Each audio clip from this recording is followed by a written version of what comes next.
Hello everyone, welcome to our channel College Tutor. Today we are starting up with our first head income under the head salary. If you're planning to go for MBA entrance exam, you can download the GradeUp app. They're offering you various courses and they're also offering you various discount. You can test your knowledge with their test series. You can get great faculty there, enroll the courses and start studying. They're offering you various discount already, but to get an additional 5% discount, you can use our code COLLEGE60. You can download the app from the link in the description and you can go to Play Store as well. Don't forget to use this code to get additional 5% discount. Start learning, enroll now. I hope you have already watched all our videos before of income tax.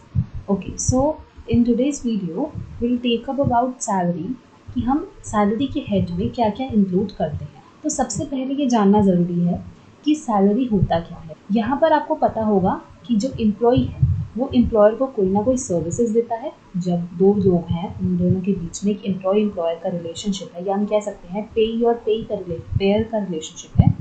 तो यहाँ पर employ employer को कुछ services provide करता है और employer उसके return में उनको कुछ कैश देते होंगे, कुछ पैसे देते होंगे। हो सकता है कैश ना देके वो कुछ काइंड में चीज़ दे दे, ठीक है। तो कैश और काइंडनेस दोनों चीज़ें सैलरी में इंक्लूड होती हैं। ऑल्सो यहाँ पर ये बात जानना बहुत ज़रूरी है कि सैलरी हो या वेजेस हो या कोई और नाम हो, यहाँ पे इनकम टैक्स के अंदर इसमें कोई डिफरेंस नहीं है। क्योंकि अगर हम नॉर्मली कहीं पढ़ते हैं तो सैलरी और वेजेस में कुछ डिफरेंस होता है। अगर आपको क्यूरियोसिटी हो तो आप ज़रूर पढ़िएगा कि सैलरी और वेजेस में क्या डिफरेंस होता है। लेकिन इनकम टैक्स के हेड के अंदर इसमें कोई डिफरेंस नहीं होता, ये दोनों ही सेम है, ठीक है, सेम है दोनों ही।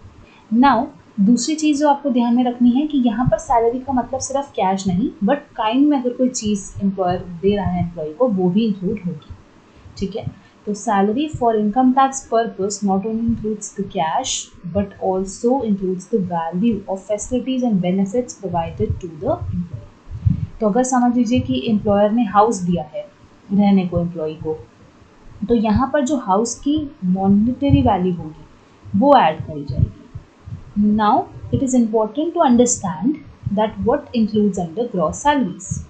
सो जैसे मैंने बोला कैश रिसीट्स है, कुछ भी है, कैश सैलरी हो, बोनस हो, वेजेस हो, कमीशन हो, अलाउंसेस हो, कुछ भी चीज़ हो वो तो होगी ही। तो मॉनिटरी चीज़ जो है कैश में वो तो ऐड होगी ही। साथ ही साथ जो परक्विजिट्स हैं वो भी ऐड होंगे, यानी कि मॉनिटरी वैल्यू हाउस की हो गई, कार की हो गई, कोई सर्वेंट प्रोवाइड किया है, इलेक्ट्रिसिटी प्रोवाइड की है, एजुकेशन प्रोवाइड किया है, तो ये सारी चीज़ें भी इंक्लूड होंगी, ठीक है। इसके बारे में हम डिटेल में आगे पढ़ेंगे कि क्या क्या चीज़ें इसके अंदर आती हैं। And profits in lieu of salary. Profits in lieu of salary का मतलब होता है कि समझ लीजिए एक एग्जाम्पल से मैं आपको समझाती हूँ कि मैंने April 1 को ज्वाइन करा है अपना जॉब, ठीक है, मेरी ज्वाइनिंग हुई है 1 April को, लेकिन इससे पहले ही मुझे कुछ सैलरी के तौर पर, यानी कि एज अ सैलरी मुझे कुछ पेमेंट मिली थी। तो जब हम बात करते हैं ना कि भाई मुझे सैलरी के तौर पर कुछ मिला है, एज अ सैलरी मुझे कुछ मिला है, इसे हम बोलते हैं profits in lieu of salary. अब हो सकता है कि मेरे टर्मिनेशन के बाद, यानी कि आफ्टर टर्मिनेशन में मुझे कुछ मिले हो, कुछ कैश मिला हो, तो वो कैश भी या काइंडनेस पे जो भी मिलेगा वो भी हम लोग सैलरी में इंक्लूड करते हैं। तो उसको बोला जाता है profits in lieu of salary, कि भाई क्योंकि सैलरी के तौर पर ही मिल रही है। डेफिनेशन जो है इनकम टैक्स एक्ट के सेक्शन 17 सब क्लॉज 1 में समझाई गई है। तो बहुत सारी चीज़ें इसमें इंक्लूड होती हैं, ना ही सिर्फ ये, बहुत सारी बाकी चीज़ें भी इंक्लूड होती हैं। बेसिक सैलरी, वेजेस हो, बोनस हो, कमीशन हो, फी हो, कोई भी ओवर टाइम पेमेंट की गई है, एनुअटी, ग्रेचुटी, पेंशन, ये तीनों ही बहुत ही इंपॉर्टेंट टॉपिक हैं जिनको हम पढ़ेंगे आगे। Compensation on retrenchment, amount receive, voluntary retirement हो रही है तो कुछ अमाउंट रिसीव करते हैं, तो ये सारी चीज़ें ही सैलरी में होती है। बहुत सारी चीज़ें हैं, और भी चीज़ें हैं, सिर्फ यही नहीं, बहुत सारी चीज़ें सैलरी की डेफिनेशन में इंक्लूड होती हैं। अब कुछ इंपॉर्टेंट पॉइंट जो हमें ध्यान में रखने हैं इस पूरे सैलरी हेड में, वो ये है कि सैलरी और वेजेस में कोई भी डिस्टिंक्शन नहीं है, यानी कि कोई भी डिफरेंस नहीं है, दोनों का मीनिंग सेम। दूसरी चीज़ कि एम्प्लॉयर एम्प्लॉय का रिलेशनशिप एग्जिस्ट करना चाहिए, तो वही चीज़ सैलरी में आएगी, वही पेमेंट सैलरी में आएगी जो एक एम्प्लॉय को मिली है फ्रॉम हिज एम्प्लॉयर, ठीक है। तो दोनों में एम्प्लॉयर का रिलेशनशिप होना चाहिए, यानी कि पेई और पेयर का रिलेशनशिप होना चाहिए।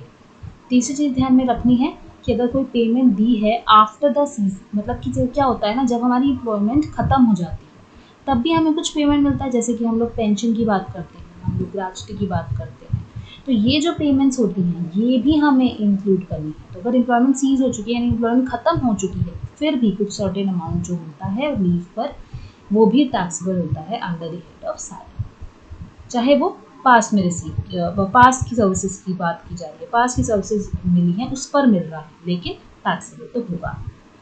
Deductions by employer, now there are some deductions by employer, वो भी हम आगे पढ़ेंगे, लेकिन यहाँ पर ये बात ध्यान में रखिए क्योंकि आप सबको पता है कि डिडक्शन और एग्जम्पशन में क्या फ़र्क होता है। तो कुछ डिडक्शंस ऐसी होती है ना, सारी डिडक्शन ऐसी ही होती हैं कि हम लोग पहले उसको ऐड करते हैं फिर माइनस करते हैं। तो वही चीज़ यहाँ ध्यान में रखनी है कि कुछ डिडक्शंस एम्प्लॉयर लेता है, लेकिन हम उसको सैलरी हेड में, जो एम्प्लॉय की सैलरी हेड होगी उसमें पहले ऐड करेंगे, चाहे वो बाद में डिडक्ट हो जाए। यहाँ पर ये चीज़ बहुत ज़्यादा इंपॉर्टेंट है, ये ध्यान में रखिएगा कि जब हमें कोई सैलरी मिलती है तो हमें ये देखना होता है कि वो पहले ड्यू हुई है या पहले रिसीव हुई।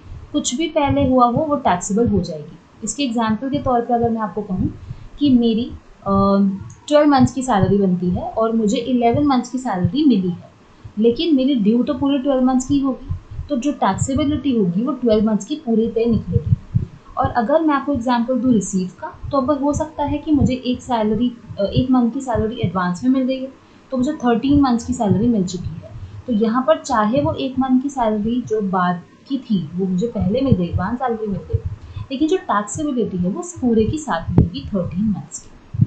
अब कुछ ऐसे आइटम्स हैं जो हम सैलरी में इंक्लूड करते हैं। तो जैसे मैंने बोला सैलरी हो चाहे वेजेस हो एक ही बात है, तो सैलरी और वेजेस इंक्लूड करते हैं। यहाँ पे एक छोटा सा एग्जाम्पल है, वो आप करने का ट्राई कीजिएगा और इस वीडियो को एक बार पॉज करके ज़रूर ट्राई कीजिए और उसके बाद कंपेयर कीजिए। सो यहाँ पर आप देख सकते हैं कि क्या बोला गया है, mister Singh has getting a salary at the rate 3600 per month. तो 3600 पर मंथ की सैलरी है 1 अप्रैल 2019 से। यहाँ पर बोला गया है कि इंक्रीमेंट हुआ है 1 अगस्त 2019 से। तो यानी कि यहाँ पर सिर्फ 4 मंथ्स हम बोल सकते हैं कि उनकी सैलरी 3600 रही है।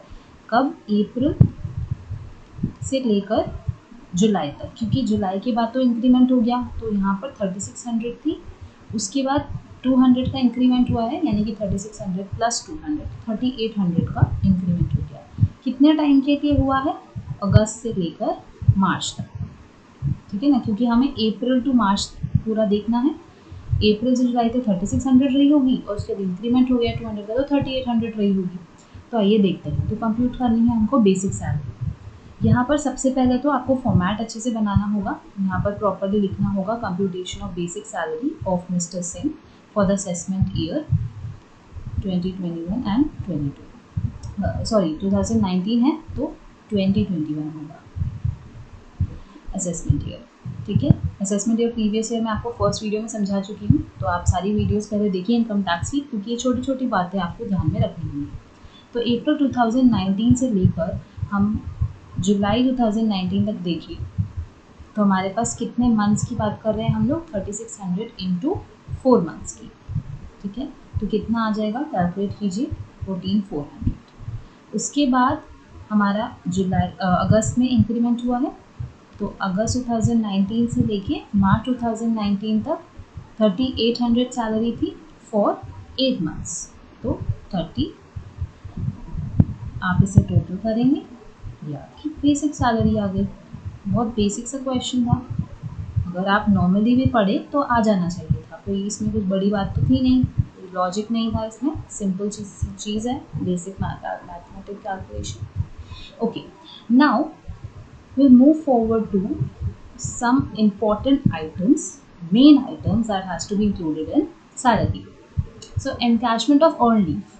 earned leave से नाम से ही समझ आ रहा होगा, कोई ऐसी लीव होती हैं जो एक एम्प्लॉई को मिलती हैं जिसके उसको पैसे मिलते हैं, ठीक है। अब कुछ ऐसी लीव होती हैं, कुछ ऐसी अलाउड लीव होती हैं जो एम्प्लॉई नहीं लेता, तो वो क्या करता है, वो उसके हिसाब से कुछ पैसे ले लेता है। तो क्या हो रहा है यहाँ पे, encashment of earned leave is also known as leave salary, ये आपको ध्यान में रखना है। Leave which is entitled to avail, he is paid equivalent cash salary if he is not availed by the him. तो कुछ लीव दी है, अगर 4 लीव दी थी मतलब अवेल कर सकता है, उसमें से उसने सिर्फ 3 लीव ली, तो एक लीव के वो एक लीव उसने नहीं ली, एक छुट्टी नहीं ली, तो एक लीव के उसको पैसे मिल जाएंगे, कैश एनकैशमेंट हो जाएगा, encashment. Then if the earn leaves are encashed है ये, encash during service, whole amount of cash will be tax. तो अगर आप एनकैश करा रहे हैं, आप सर्विस में हैं, ठीक है, समझ लो कि मेरी अप्रैल में ज्वाइनिंग हुई थी, ठीक है, अभी क्या चल रहा है मई, और मेरी जो पूरी एक साल है मेरे पास जॉब का, ठीक है, 1 साल मुझे जॉब करना है। तो अब यहाँ पर अभी मैं ड्यूरिंग सर्विसेज में मेरे को जो छुट्टी मिली थी वो 8 लीव्स की अलाउड थी, ठीक है, कि आप मैं छुट्टी ले सकती हूँ, तो मैंने सिर्फ 4 लीव्स ली। अब मैंने कहा कि जो क्योंकि मई तक मुझे 8 लीव्स मिली थी और मैंने 4 लीव्स ली, तो जो बाकी 4 लीव्स हैं उनकी वो मैं छुट्टी नहीं लूँगी और मुझे उसके कैश दे दो। मैंने अपने एम्प्लॉयर को बता दिया, तो चाहे मैं गवर्नमेंट एम्प्लॉई हूँ चाहे मैं नॉन गवर्नमेंट एम्प्लॉई, यहाँ पर ये जो मुझे 4 लीव्स की कैश मिल रहा है वो टैक्सेबल होगा, ठीक है। तो यहाँ इंपॉर्टेंट बात ये है कि चाहे गवर्नमेंट एम्प्लॉय हो चाहे नॉन गवर्नमेंट। देन अगर रिटायरमेंट के टाइम पे हम एनकैश करवा रहे हैं, क्योंकि एक तो ड्यूरिंग सर्विस अभी हमने पढ़ लिया, लेकिन अगर रिटायरमेंट के टाइम पे करा रहे हैं तो अगर गवर्नमेंट एम्प्लॉय है तो फुली एग्जेम्प्ट है, यानी कि टैक्स में प्लस ही नहीं होगा, ठीक है, एग्जेम्पशन है। और अगर लीगल आयर्स को पे किया जा रहा है, कोई डिसीज एम्प्लॉय है उनके लीगल आयर्स को पे किया जा रहा है, तो वो भी नॉट टैक्सेबल होगा।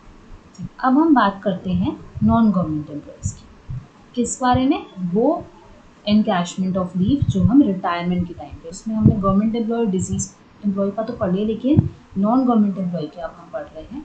तो यहाँ पे ये 4 कंडीशंस हैं, इनमें जो भी लीस्ट होगा, जो भी लीस्ट अमाउंट होगा वो टैक्स फ्री, ठीक है, बाकी जो अमाउंट होगा वो वाला हमारा टैक्सेबल हो जाएगा, जो भी रिमेनिंग अमाउंट होगा टैक्सेबल हो जाएगा। तो क्या क्या चीज़ें हैं समझते हैं, इसको एग्जाम्पल से भी समझेंगे ताकि हमें और क्लैरिटी हो, लेकिन अभी क्या कह रहा है ये देखते हैं।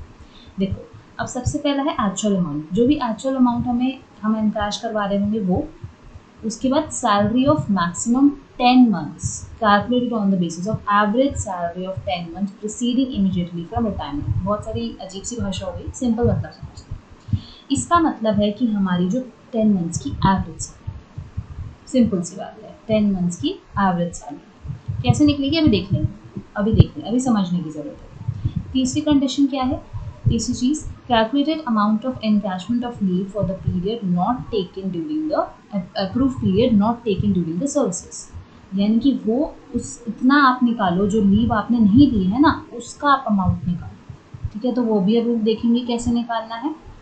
और the amount specified by the government of 3 lakh.